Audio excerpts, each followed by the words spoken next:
This is Star Wars The Clone Wars Yoda. This is the first ever Yoda figure made for the Clone Wars toy line, and it's an oldie, as you can see in the packaging, really old.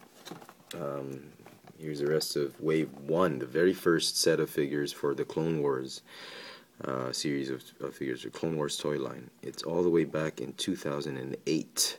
The only reason I picked up this figure was because it was on 40% off clearance. And folks, this is by far the worst Yoda figure you can ever possibly get. It's a horrible sculpt, just crappy articulation, decent accessories, I suppose, but really not the best Yoda in the market right now. If I were you, if you're looking for a Clone Wars Yoda, there is a version that they've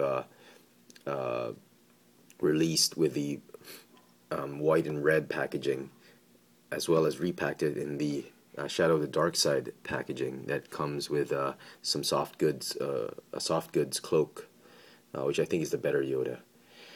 Anyway, still, if you just need a Yoda handy with you to do, when you're traveling, or you want to keep it in your pocket, in the car, or put it on your desk, it's a fair enough, decent sculpt.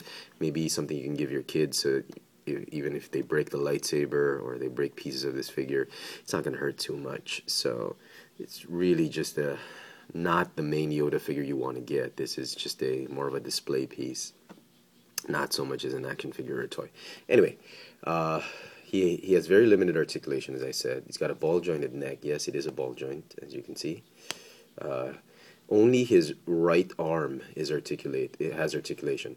It's got a ball hinge shoulder and a cut swivel on his elbow. I mean, I honestly don't understand why Hasbro would come up with that. This was an ancient type of articulation, if put with the power of the Force figures.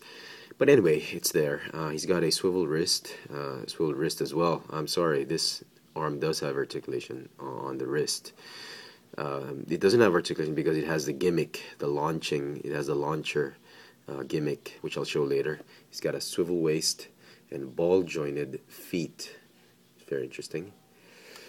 His gimmick is he comes with this Force Blast missile, firing Force Blast, as you can see, and it's spring loaded, but it's like a flick missile. When you flick it up, it will launch. Still pretty good.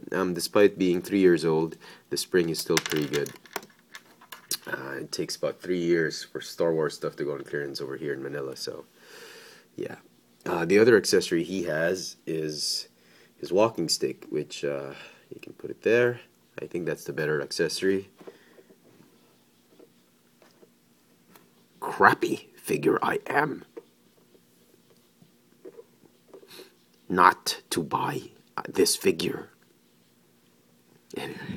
Just teasing. I mean, this is not the best figure in the world, not the best Yoda figure in the world, but it's a decent, it's a good enough sculpt. You just want to put it on your desk, as I said.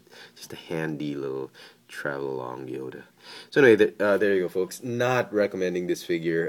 If it's on clearance and you need a Yoda figure, sure, why not? But don't go out of your way hunting this figure down. It's just not worth it. Not worth the regular price you pay for it. There you go. Star Wars The Clone Wars, the first ever edition of Yoda for the Clone Wars toy line. Thanks for watching.